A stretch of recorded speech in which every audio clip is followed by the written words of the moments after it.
تو آپ صلی اللہ علیہ وسلم نے یوں دعا فرمائی، اے اللہ تو مدینے کو ہمارا محبوب بنا دے جس طرح تو نے مکہ کو ہمارا محبوب بنایا تھا، بلکہ اس سے بھی زیادہ، اور مدینے کی آب و ہوا کو درست فرما دے، اور مدینے کی ساں اور مد میں ہمارے لیے برکت عطا فرما، اور مدینے کے بخار کو یہاں سے نکال کر حجفہ کو منتقل فرما۔ پیارے دوستو، یہاں اس معجزے کا ذکر بھی کرتے چلیں جس کے متعلق ہم نے آپ کو ویڈیو کے شروع میں بتایا تھا۔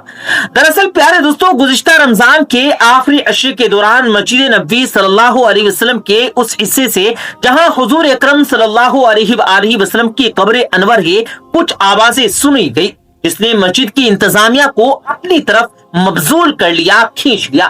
جب مسجد کی انتظامیہ نے یہ آوازیں سنی تو وہ سب حیران رہ گئے، کیونکہ اس آواز کے ذریعے ایک اہم پیغام دیا جا رہا تھا۔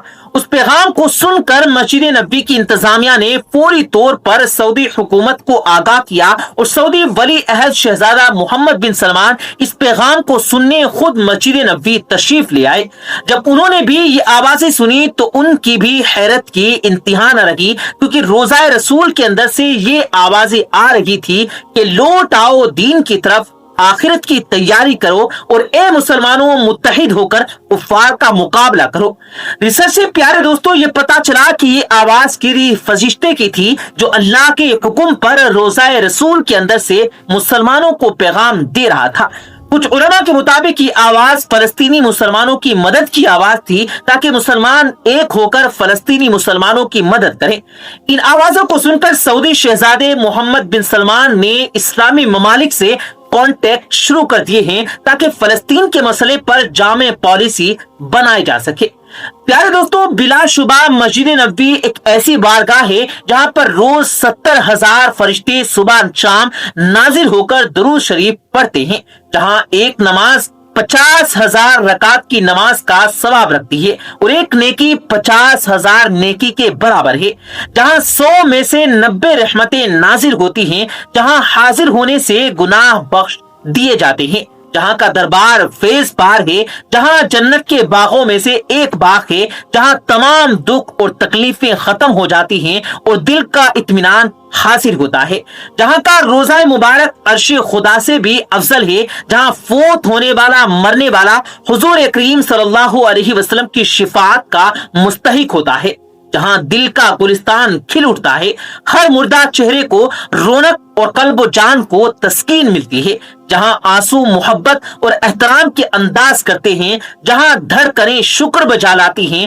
جہاں قدم رک جاتے ہیں، سر جھک جاتے ہیں، تاریک دل چمک جاتے ہیں، زمان ندامتی گناہ سے گم ہو جاتی ہے، زندگی پشیمان ہو جاتی ہے، اعمال نادم اور خطائیں شرمندہ ہو جاتی ہیں، روح کی آلائشیں ختم ہو جاتی ہیں، تقدیر بدل جاتی ہے، مقدر جاگ اٹھتے ہیں، التجائیں آنسوؤں کا روپ دھار لیتی ہیں۔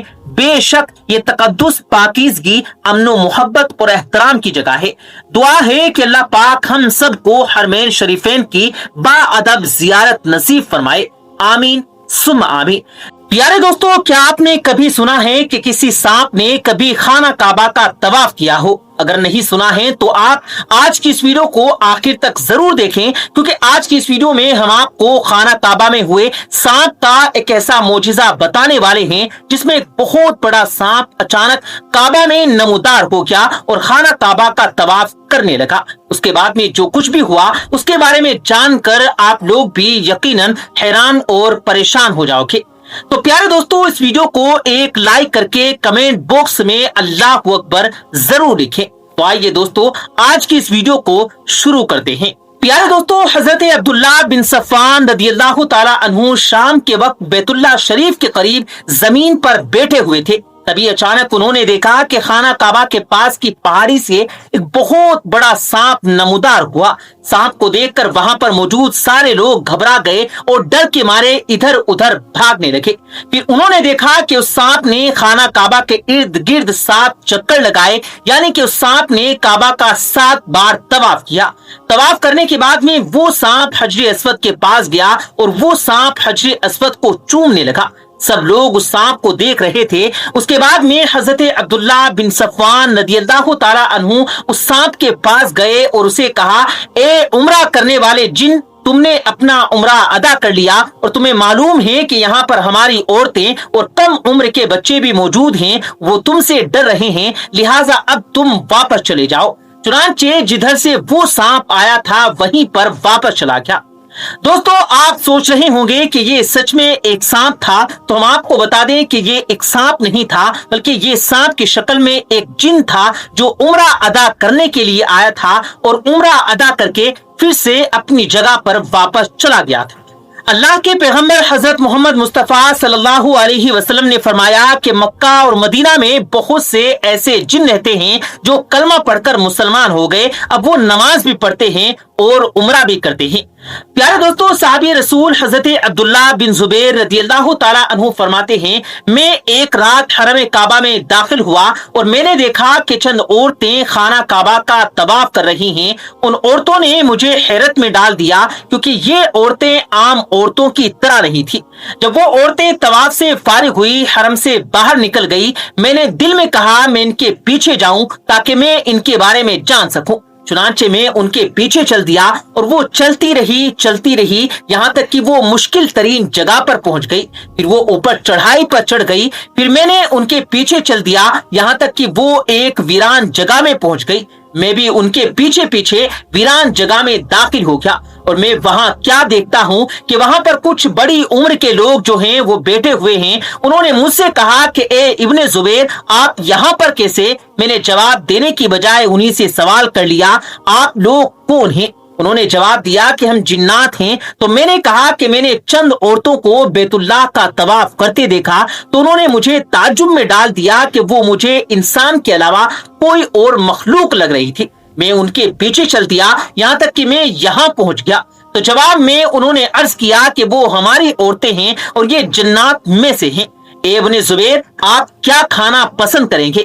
میں نے عرض کیا کہ پکی ہوئی تازہ کھجور کھانے کو دل کہہ رہا ہے۔ حالانکہ اس وقت مکہ مکرمہ میں تازہ کھجوروں کا کہیں پر کوئی نام و نشان موجود نہیں تھا۔ وہ میرے پاس پکی ہوئی تازہ کھجوریں لے آئے۔ جب میں کھا چکا تو انہوں نے مجھ سے کہا کہ جو باقی بچ گئی ہیں ان کو اپنے ساتھ لے جائیے۔ حضرت ابن زبیر رضی اللہ تعالیٰ عنہ فرماتے ہیں کہ میں نے وہ بچی ہوئی کھجور اٹھائی اور اپنے گھر واپس لے آیا۔ جس طرح انسانوں کے لیے اللہ پاک کے احکامات پر عمل کرنا ضروری ہوتا ہے، اسی طرح جناتوں کو بھی اسلامی احکامات پر چلنے کے وہ پابند ہوتے ہیں۔ اللہ پاک قرآن مجید فرقان حمید میں فرماتا ہے، میں نے جن اور آدمی اس لیے بنائے کہ وہ میری بندگی کریں، تو ہماری طرح جنات بھی ہر چیز میں نبی کریم صلی اللہ علیہ وسلم کی شریعت پر چلنے کے پابند ہے۔ مختلف احادیث میں اور روایت میں ہے کہ مسلمان جنات نماز پڑھتے ہیں، روزہ رکھتے ہیں، حج کرتے ہیں، تلاوت قرآن بھی کرتے ہیں۔ قرآن حدیث اور روایت حدیث انسانوں سے حاصل کرتے ہیں، اگرچہ انسانوں کو اس بات کا پتہ نہیں چلتا۔ اور جس طرح انسان میں مختلف مذہب کے لوگ ہوتے ہیں، اسی طرح جناتوں میں بھی دین اسلام کے ماننے والے اور نہ ماننے والے دونوں قسم کے گروپ موجود ہوتے ہیں، یعنی ان میں مومن بھی ہیں اور ان میں کافر بھی ہیں۔ ہمارے نبی کریم صلی اللہ علیہ وسلم رسول ثقلین ہیں، یعنی انسان اور جنات دونوں کی طرف نبی بنا کر بھیجے گئے ہیں۔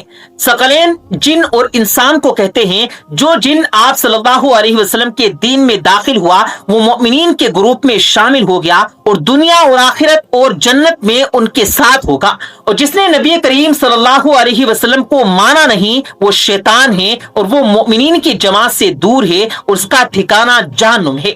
علماء کرام فرماتے ہیں کہ زندہ عقل رکھنے والی اور بولنے والی مخلوق کی 3 ٹائپس ہیں: انسان، فرشتے اور جنات۔ اور انسان اور جنات میں سے بھی پھر ان کی بھی 2 ٹائپس ہیں: نیک اور برے۔ نیک انسان کو ابرار کہا جاتا ہے اور پھر ان میں رسول اور نبی بھی ہوتے ہیں، اور عام انسان میں برے لوگوں کو اشرار کہا جاتا ہے، پھر ان میں کچھ کافر ہوتے ہیں اور کچھ نہیں۔ اور جنات میں جو برے جنات ہوتے ہیں ان کو شیاطین کہا جاتا ہے۔ اسی طرح سے ایک نوجوان کا ایک اور واقعہ ہے کہ اس کی نئی شادی ہوئی تھی۔ خندق سے وہ اجازت لے کر اپنے گھر آیا تھا۔ جیسے ہی وہ گھر کے قریب آیا تو اس نے دیکھا کہ اس کی بیوی گھر کے باہر کھڑی ہوئی ہے۔ یہ دیکھ کر وہ نوجوان آگ بگولا ہو گیا، یعنی کہ وہ غصے سے لال ہو گیا۔ اپنے شوہر کو غصہ ہوتے دیکھ کر اس کی بیوی نے اس سے کہا کہ آپ غصہ بعد میں ہونا، پہلے آپ گھر کے اندر دیکھیے کہ کیا ہے۔ اس کے بعد میں وہ نوجوان اپنے گھر میں داخل ہوا تو اس نے دیکھا کہ اس کے گھر میں ایک بہت بڑا سانپ کنڈلی مارے بیٹھا ہوا ہے۔ نوجوان نے پھر اس سانپ کو نیزے میں پرو لیا اور اپنے گھر سے باہر لے آیا۔ تبھی اس سانپ نے پلٹ کر اس نوجوان پر حملہ کر دیا، اس نوجوان کو سانپ نے وہیں پر مار ڈالا۔ یہ دیکھ کر اس کی بیوی چیخ چیخ کر رونے لگی۔ اس کے بعد میں جب یہ معاملہ اللہ کے پیغمبر جناب رسول کریم صلی اللہ علیہ وسلم کی بارگاہ میں پہنچا تو اس عورت کی فریاد سن کر اس وقت اللہ کے نبی جناب رسول کریم صلی اللہ علیہ وسلم نے ارشاد فرمایا، اے عورت، مدینہ میں جن رہتے ہیں جو کلمہ پڑھ کر مسلمان ہو گئے، اسی لیے اگر کبھی آپ کے گھر میں کوئی سانپ آ جائے تو پھر 3 دنوں تک اس کو خبردار کرو۔ یعنی کہ اگر تم اس سانپ کو 3 دنوں کی مہلت دو، اگر وہ 3 دن کے بعد بھی آپ کے گھر سے باہر نہ نکلے تو پھر سمجھ لو کہ وہ شیطان ہے اور پھر اس کو مار ڈالو۔ تو دوستو، اس پر علماء کرام نے بھی یہی کہا ہے کہ 3 مرتبہ اجازت کافی ہے۔ اگر 3 دن میں وہ گھر سے باہر نہ نکلے یا نکل کر دوبارہ گھر میں داخل ہو جائے تو پھر سمجھ لینا چاہیے کہ وہ شیطان ہے، اس لیے پھر اس کا قتل کر دینا چاہیے۔ لیکن وہ سانپ جس کی دم چھوٹی ہو یا جس کی پیٹھ پر 2 کالی لکیریں ہوں، ان دونوں قسم کے سانپوں کو ہر جگہ اور ہر حال میں قتل کر دینا چاہیے۔ اسی طرح سے دوستو، ایک اور حدیث میں سانپ کے متعلق ذکر آیا ہے۔ حضرت جابر بن عبداللہ رضی اللہ تعالی عنہ سے مروی ہے کہ ایک مرتبہ ہم لوگ ایک سفر میں رسول کریم صلی اللہ علیہ وسلم کے ساتھ تھے۔ آپ صلی اللہ علیہ وسلم ایک کھجور کے درخت کے نیچے تشریف فرما ہوئے، تبھی ہم نے دیکھا کہ اچانک قریب سے ایک بہت بڑے سانپ نے آپ کی طرف رخ کیا۔ لوگوں نے اس سانپ کو مار ڈالنے کا ارادہ کیا تو یہ دیکھ کر اللہ کے پیغمبر جناب رسول کریم صلی اللہ علیہ وسلم نے فرمایا کہ اسے نہ مارو، اس کو میرے پاس آنے دو۔ اس کے بعد میں وہ سانپ آپ صلی اللہ علیہ وسلم کے پاس پہنچا تو اس نے جاتے ہی اپنا سر آپ کے کان کے پاس میں کر دیا۔ یہ دیکھ کر پھر آپ صلی اللہ علیہ وسلم نے اپنا سر مبارک سانپ کے منہ کے قریب کر کے چپ کے کچھ ارشاد فرمایا۔ اس کے بعد میں وہ سانپ اسی طرح سے کہیں غائب ہو گیا، گویا کہ اس کو یہ زمین نگل گئی ہو۔ دوستو، اس کے بعد میں حضرت جابر رضی اللہ تعالی عنہ کہتے ہیں کہ اس کے بعد ہم لوگوں نے عرض کیا کہ یا رسول اللہ صلی اللہ علیہ وسلم، آپ نے اس سانپ کو اپنے کانوں تک پہنچنے دیا۔ یہ منظر دیکھ کر ہم لوگ تو بہت ڈر گئے تھے کہ کہیں وہ سانپ آپ کو کاٹ نہ لے۔ یہ سن کر آپ صلی اللہ علیہ وسلم نے ارشاد فرمایا کہ وہ سانپ نہیں تھا، بلکہ وہ سانپ کی شکل میں ایک جن تھا جس کو جنوں کی جماعت سے بھیجا گیا تھا۔ قرآن پاک کی فلاں صورت میں یہ کچھ آیت بھول گیا تھا، ان آیتوں کو پوچھنے کے لیے جناتوں نے اس کو میرے پاس میں بھیجا تھا، میں نے اس کو وہ آیت بتا دی ہیں، اب یہ ان کو یاد کرتا ہوا یہاں سے چلا گیا ہے۔ حالانکہ سانپوں کے بارے میں آپ سب لوگ اچھی طرح سے جانتے ہوں گے کہ سانپ ایک انسان کو نقصان پہنچانے والا ایک زہریلا جانور ہوتا ہے، یعنی کہ انسان کو تکلیف دینے والا جانور ہوتا ہے۔ اسی وجہ سے ہمارے پیارے نبی صلی اللہ علیہ وسلم نے سانپ کو مارنے کا حکم دیا ہے۔ حضرت عائشہ رضی اللہ تعالی عنہا سے روایت ہے کہ ایک مرتبہ اللہ کے پیغمبر جناب رسول کریم صلی اللہ علیہ وسلم نے ارشاد فرمایا کہ 5 جانور ایسے ہیں، یعنی 5 جاندار ایسے ہیں کہ وہ مسجد میں بھی اگر آپ ان کو کہیں مل جائیں تو انہیں مار دیا جائے۔ وہ 5 جانور یہ ہیں: سانپ اور وہ کوا جس پر سفید نشان ہوتا ہے، اور کاٹ کھانے والا چوہا، اور پاگل کتا، اور آخر میں چیل۔ پیارے دوستو، سانپ تو اس قدر نقصان پہنچانے والا جانور ہوتا ہے کہ اس کو تو نماز توڑ کر بھی پہلے مارنے کا حکم ہوا ہے، یعنی کہ نماز چھوڑ کر اس کا قتل کرنے کا حکم ہوا ہے۔ حضرت ابو ہریرہ رضی اللہ تعالی عنہ سے روایت ہے کہ اللہ کے پیغمبر حضرت محمد صلی اللہ علیہ وسلم نے ارشاد فرمایا کہ نماز کے دوران اگر ان 2 جانوروں کو دیکھو، یعنی سانپ اور بچھو کو، تو پہلے ان کو مار ڈالو۔ حالانکہ سانپ کے بارے میں کچھ الگ الگ حکم ہے، اس میں 3 بار پہلے گھر خالی کرنے کا حکم دیا گیا، کیونکہ یہ کوئی جن ہو جو سانپ کی شکل اختیار کر کے آیا ہو۔ حضرت ابو لبابہ رضی اللہ تعالی عنہ سے روایت ہے کہ رسول کریم صلی اللہ علیہ وسلم نے ان سانپوں کو جو گھروں میں رہتے ہیں ان کو مارنے سے منع فرمایا ہے۔